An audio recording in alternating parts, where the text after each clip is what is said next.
तो ऐसा कुछ नहीं हुआ, रातों रात अचानक जैसे कि किसी ने मैजिक किया और सब लोग गायब हो गए। तो उनके पैरों के निशान तक नहीं मिले। बहुत सारे कबूतर, इसकी छत लकड़ी की बनी है पूरी। लेकिन फिर ऐसा क्या हुआ कि ये जो पालीवाल ब्राह्मण है रातों रात गांव छोड़ के क्यों चले गए? यही नहीं, जो 84 गांव थे आसपास वो भी सारे चले गए अपने जानवरों के साथ। तो ऐसा क्या हुआ था उस एक दिन पहले कि जो उन्होंने ऐसा फैसला लिया कि जाते जाते उन्होंने एक श्राप दे दिया कि फिर यहाँ कोई बस नहीं पाएगा। तो आज हमारी भारत यात्रा ऐसे गांव में पहुंचने वाली है जो गांव रातों रात खाली हो गया, और गांव के सारे लोग रातों रात कहाँ गए अपने भेड़ बकरियों के साथ, आज तक किसी को पता नहीं चला। इवन उसके उनके पैरों के निशान तक नहीं मिले। तो आज भी ये कुलधरा गांव का रहस्य बना हुआ है। तो आज हम कुलधरा गांव की सैर करेंगे। अभी पहुंच चुका हूँ कुलधरा गांव। ये कुलधरा गांव है यहाँ पे, जो एएसआई के अंडर है।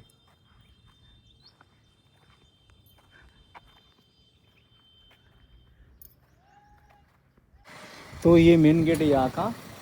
तो जो मेन गांव है यहाँ से 2 किलोमीटर अंदर है, तो हमें गाड़ी लेकर जाना ही पड़ेगा।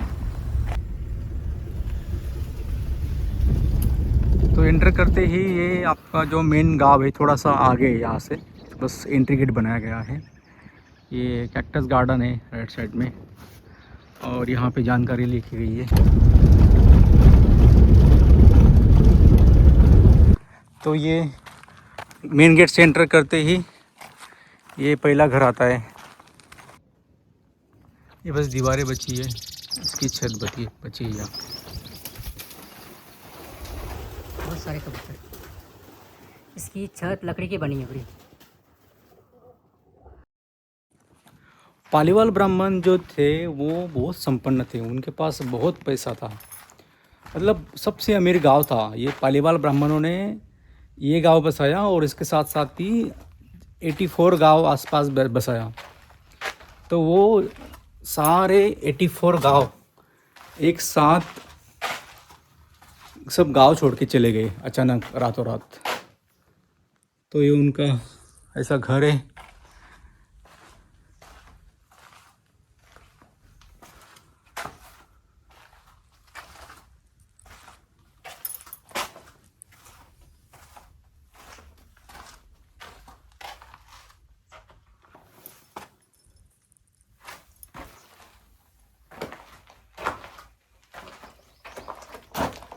कितनी शांति है यहाँ पे।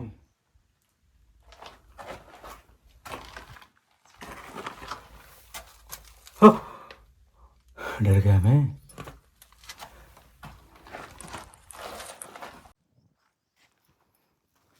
ये कुलधरा गांव इतिहासकारों के मुताबिक 13वीं शताब्दी में इसको बसाया गया है, और इसके साथ साथ ये आसपास कुलधरा मिला के एक टोटल 84 गांव पालीवाल ब्राह्मणों के थे। तो ये एकदम एडवांस टेक्निक के साथ ये घर बनाए थे उन्होंने, और अभी तो पूरा खंडर दिख रहा है।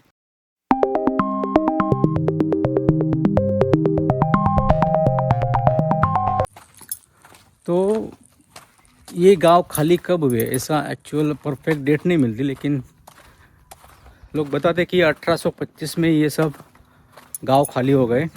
और कुलधरा के साथ साथ जो 83 गांव थे कुलधरा में लगे, टोटल 84 गांव थे, तो वो सारे गांव भी अचानक खाली हो गए। तो उनके पैरों के निशान तक नहीं मिले, ना मवेशियों के निशान मिले, ना उनके जो गाय भैंसे है, ऊँट है, भेड़ बकरियां है, उनके निशान तक नहीं मिले। क्या ये ऐसा अद्भुत चमत्कार हो सकता है? तो आखिर रातों रात गए तो कहाँ गए? अगर किसी एक दिशा में गए हो गए तो एक रात में तो कितना चल सकता आदमी, 20, 30, 40 किलोमीटर।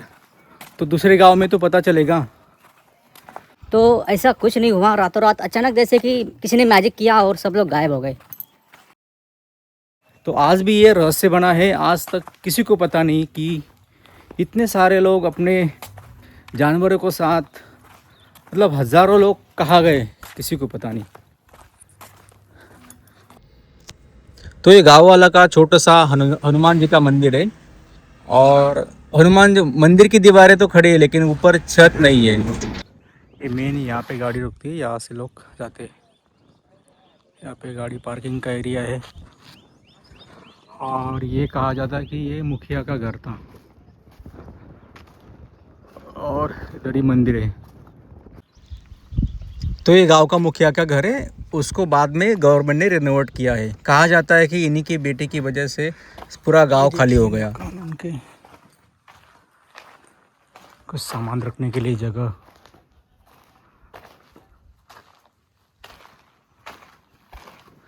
एक कमरे बने हैं ऐसे। ये भी एक कमरा है। ये देखिए दीवारें बस पत्थर और मिट्टी से बनी हुई है।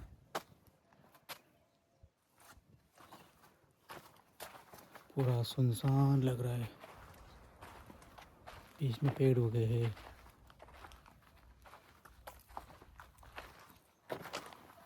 ये देखो ये दीवार झुक गई पूरी। दीवार पूरी झुक गई, कभी भी गिर सकती है।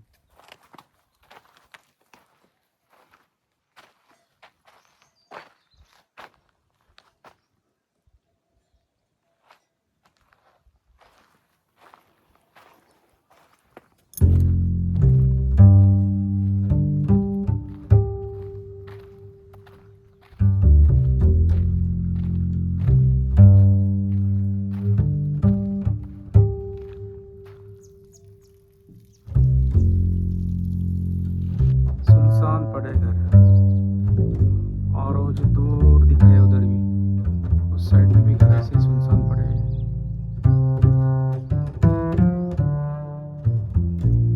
और मैं देख रहा था, मैं जब रोड से आया तो मुझे ऐसे कई सारे सुनसान मकान दिखाई पड़े। तो इतने एडवांस टेक्निक से बनाए गए मकान उन्होंने ऐसे ही छोड़ दिए।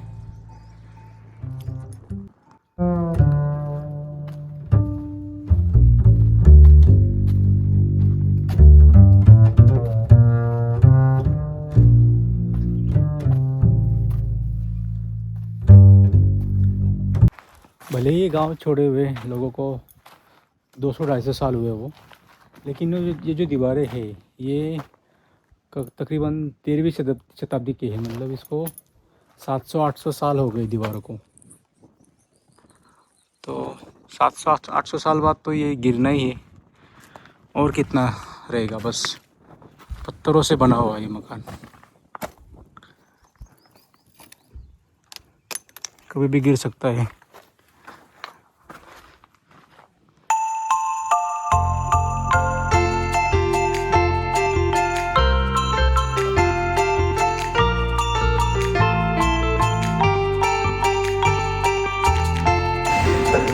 गांव में सभी घरों की छत गिर गई, बस दीवारें बची है। लेकिन ये मंदिर अभी वैसा का वैसा ही है, कुछ भी उसको ठेस नहीं पहुंची है। तो हालांकि मंदिर के अंदर की मूर्ति भी नहीं है, बस थोड़ी सी तस्वीर रखी है। तो ऐसा मंदिर वैसा का वैसा ही है। तो ऐसा क्यों होता है कि मंदिर की जो लाइफ है हमारे घरों से 10 गुना ज़्यादा हो जाती है। तो ये भगवान का घर है भाई, वो तो होता ही रहेगा।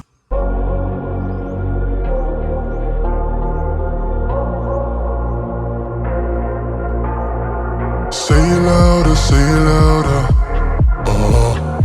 Feel the moment, feel the power. Bring the animal back to life. Bring the energy one more time. If you feel like letting go, you can take control.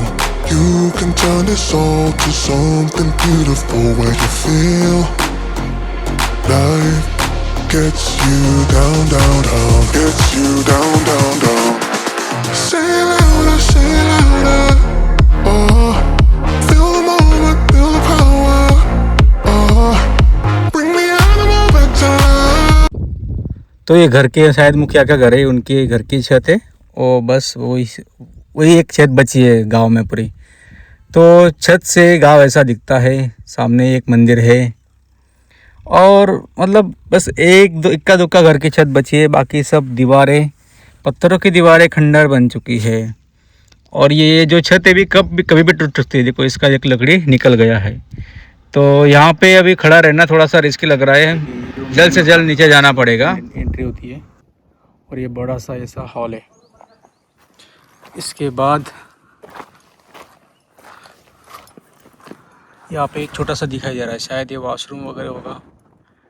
एक छोटा कमरा है, पीछे एक और छोटा कमरा है। तो ऐसे ही कमरे मतलब जैसे कि फ्लैट सिस्टम होता है 1 BHK 2 BHK, उसी प्रकार इसको ऐसे बनाया गया है। इस तरफ पूरे मकान है, दीवारें इस तरफ भी है और इस तरफ भी है, चारों तरफ है। और तो और इसके आसपास भी बहुत सारे मकान यहाँ दिखाई दे रहे हैं, ये सब वीरान पड़े हैं। कैमरे में वो जूम नहीं हो सकते, हाँ, लेकिन जो दिख सकता है आप देख सकते हैं। इसके आगे भी ऊंचाई पे बहुत सारे मकान वीरान पड़े। तो मतलब जो 84 मकान 84 था, ऐसे ही रातों रात खाली हो गए थे। ये मॉडल घर बनाया है, ये बाद में बनाया गया। बोलते हैं कि ये मुखिया की जगह थी, मुखिया का घर था, बस ऐसे ही बनाया गया है। लेकिन जो ओरिजिनल है वो एक भी मकान यहाँ पे अभी मौजूद नहीं है।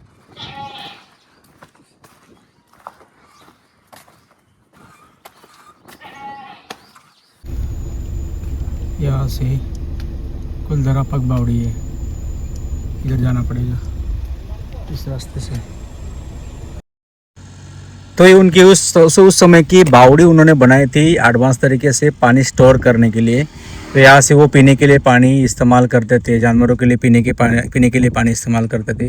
अभी तो इसमें मिट्टी दब गई है और इसकी दीवार भी अभी टेढ़ी होने लगी है, ये भी कभी भी धस सकता है, अंदर जा सकता है। तो ये सीढ़ियाँ है यहाँ से अंदर जाने के लिए। तो बाकी ये दीवार देखो, ये थोड़ा सा बेंड हो गई है, आगे चल के रास्ता थोड़ा छोटा हो गया है, तो अंदर जाना थोड़ा सा रिस्की है, दीवार गिरने की कगार पे है। तो कुलधरा उस समय में एक एडवांस विलेज हुआ करता था और उनके पास नई तकनीक थी पानी स्टोर करने की, इसीलिए रेगिस्तान में भी इस जगह पे वो खेती करने लग गए थे और बहुत ही संपन्न परिवार से थे, व्यापार करते थे। तो अभी ये कुएं के अंदर कचरा पड़ा है, बस अभी तो वो सूख गया कुआं। वो लोग जाने के बाद यहाँ पे खंडर हो गया और उन्होंने शाप दिया था कि इस गांव में कोई भी बस नहीं सकता। तो तब से अभी इस गांव में आज तक कोई नहीं अपना घर बना पाया है। तो आसपास में भी बहुत कम घर है। तकरीबन 13वीं शताब्दी में पालीवाल ब्राह्मणों ने इस गांव की स्थापना की। इस गांव के साथ साथ 84 गांव भी आसपास बसाए गए, जो पालीवाल ब्राह्मणों के सब गांव थे। तो उस समय में पालीवाल ब्राह्मण सबसे ज़्यादा बुद्धिमान थे। जहाँ पे सिर्फ रेत और ये सब रेगिस्तान था, वहाँ पे उन्होंने ऐसी तकनीक से पानी को इकट्ठा किया, पानी को, जो बारिश का पानी है उसको एक जगह रोका और उससे उन्नत तरीके से पानी स्टोर करके पीने के लिए, और उसी से उन्होंने खेती शुरू की। और जो ये कुलधरा गांव पालीवाल ब्राह्मणों का था और आसपास के जो 84 गांव थे, तो ये सारे 84 गांव का जो नेतृत्व था ये कुलधरा गांव करता था। जो पंचायत बैठती थी वो कुलधरा गांव में बैठती थी और जो पंचायत फैसला सुनाएगी वो सारे 84 गांव को मान्य होता था। इतना दबदबा था यहाँ के पालीवाल ब्राह्मणों का। मतलब वो दबदबा इन द सेंस कि वो किसी से क्रूरता भरे अत्याचार नहीं करते थे। बहुत सदृढ़ थे, बहुत अमीर थे, बहुत संपन्न थे, बहुत पैसा था उनके पास ना। जो रेन वाटर हार्वेस्टिंग जो आज के समय में चल रहा है कि पानी, तो उन्होंने उस समय वो 700 साल पहले वो पूरा रेन वाटर हार्वेस्टिंग का कर चुके थे। तो जो इतना एडवांस उन्होंने वो उस समय में सोच लिया था। लेकिन फिर ऐसा क्या हुआ कि ये जो पालीवाल ब्राह्मण है रातों रात गांव छोड़ के क्यों चले गए? यही नहीं, जो 84 गांव थे आसपास वो भी सारे चले गए अपने जानवरों के साथ। उनकी भेड़ बकरियाँ थी, गाय थी, ऊँट थे, उन सब के साथ रातों रात गायब हुए। तो ऐसा क्या हुआ था उस एक दिन पहले कि जो उन्होंने ऐसा फैसला लिया? तो उस समय जो जैसलमेर रियासत थी, तो वो रियासत में एक दीवान था सलीम सिंह करके। वो सलीम सिंह बहुत क्रूर था, उस पर दया नाम का कुछ था नहीं, वो लोगों के ऊपर ज़्यादा टैक्स लगाता था। तो एक दिन ऐसे ही सलीम सिंह यहाँ पे टहलते टहलते आया, तो तालाब किनारे उसको एक सुंदर कन्या दिखी, लड़की दिखी। तो वो लड़की थी कुलधरा गांव के मुखिया की बेटी। तो बहुत सुंदर थी, तो उसकी नीयत घूम गई, जो सलीम सिंह की नीयत घूम गई और वो उसे चाहने लगा। तो सलीम सिंह ने एक संदेश भेजा कि मुझे आपकी लड़की चाहिए और मुझे उससे शादी करनी है। तो मतलब यही नहीं कहा कि धमकी भरा दिया, अगर लड़की मुझे नहीं सौंपोगे तो मैं पूरे गांव के ऊपर आक्रमण कर दूंगा। तो जब ये सब गांव वालों को पता चली, तो उन्होंने पंचायत बुलाई। आसपास के सारे जो 84 गांव है, उन सब गाँव के लोग यहाँ पे आए और उन्होंने सर्वसम्मति से फैसला लिया कि इज्जत से बड़ा कोई नहीं है और हम सब आपके साथ है। जो मुखिया थे, मुखिया की बेटी थी, हम सब आपके साथ है और जो 84 गांव थे वो सब इनके साथ थे। और उन्होंने फैसला लिया कि वो यहाँ से इस गांव को छोड़ के सिर्फ एक बेटे के इज्जत के खातिर वो यहाँ से चले गए। तो उन्होंने जो रात में ही फैसला लिया और रात में ही सारा गांव खाली कर दिया। तो सैकड़ों परिवार और जो 84 गांव थे, वो सारे गांव के पालीवाल ब्राह्मण सब लोग गांव छोड़कर चले गए अपने जानवरों के साथ, अपने ऊँट, भेड़, बकरियां, गाय जो भी है सब। बाकी यहाँ पे बस अपने कपड़ों के, जो शरीर के ऊपर कपड़े, और बस बाकी सब यहाँ पे छोड़ के वो रातों रात गांव खाली करके चले गए। लेकिन ऐसा कहा जाता है कि कि जाते जाते उन्होंने एक श्राप दे दिया कि फिर यहाँ कोई बस नहीं पाएगा। तो क्या सच में उनका श्राप सही साबित हो रहा है? क्योंकि आसपास के जो छोटे छोटे एक दो इक्का दुक्का घर है वो वीरान पड़े हैं और उन्होंने उस समय में जो एडवांस तरीके से खेती की, गेहूँ, बाजरा और जो गेहूँ, बाजरा, ज्वार वगैरह जो भी है खेती, हरियाली छाई थी। वो हरियाली अब नज़र नहीं आती। अभी पहले जैसे ही यहाँ पे अभी रेगिस्तान और मिट्टी और रेत उड़ती रहती है। क्या उनका श्राप सही साबित हुआ? तो बहुत सारे लोग और बहुत सारे वीडियो की इस पे कुलधरा को हॉन्टेड विलेज कहा जाता है। तो हॉन्टेड विलेज इसीलिए कहा जाता है कि मतलब बहुत सारे लोग बोलते हैं कि उनको जो आए वहाँ पे रात में इनको अजीब अजीब आवाज़ें आने लगी, चिल्लाने की आवाज़ आने लगी और किसी को परछाई दिखी, किसी को मतलब ऐसे ही ये भूत दिखा, मतलब सीधा बोलते लोग ऐसा, मतलब अनजान लोग देखे यहाँ पे। तो ये बस इसका कोई वैज्ञानिक कारण नहीं हो भी सकता है, उनको जो आभास हुआ होगा, क्योंकि ये जो लोग यहाँ से गायब कैसे हो गए वो पता नहीं और वो कहाँ गए पता नहीं। शायद वो जो श्राप के कारण हो, यहाँ पे जो निगेटिव एनर्जी वो उसी वजह से लोग यहाँ से आने से डरते हैं। और दूसरी बात, यहाँ पे शाम के 5 बजे के बाद, 6 बजे के बाद किसी को एंट्री नहीं है, क्योंकि ये एएसआई के अंडर आता है और एएसआई जो आर्कियोलॉजिकल सर्वे ऑफ इंडिया के मतलब जो उनका जो रूल्स रेगुलेशन होता है, तो वो शाम के बाद किसी हर जो भारत में उनके अंडर ही जगह है, किसी को रात में उनको जाने की किसी को परमिशन नहीं होती है। तो आपका भी कभी जैसलमेर आने का प्लान हो तो कुलधरा ज़रूर आए, बहुत पास में है, आधे घंटे का रास्ता है। तो अभी कुलधरा में बस खंडर पड़े, दीवारें पड़े हैं और बस बहुत बड़ा, मतलब लोग गांव बोलते हैं लेकिन ये उस समय के हिसाब से ये किसी नगर से कम नहीं। पूरा प्लान एडवांस शहर के जैसे उन्होंने वो उसका प्लान सब बसाया था, गांव बनाया था। तो बस आज के वीडियो में बस इतना ही। अभी और 2-3 दिन हम रेगिस्तान में रहेंगे और आगे की यात्रा गुजरात से फिर से शुरू होगी। अपना ख्याल रखिए, तंदुरुस्त रहिए, मस्त रहिए, हंसते रहिए और थोड़ी बहुत यात्रा करते रहिए। हर हर महादेव।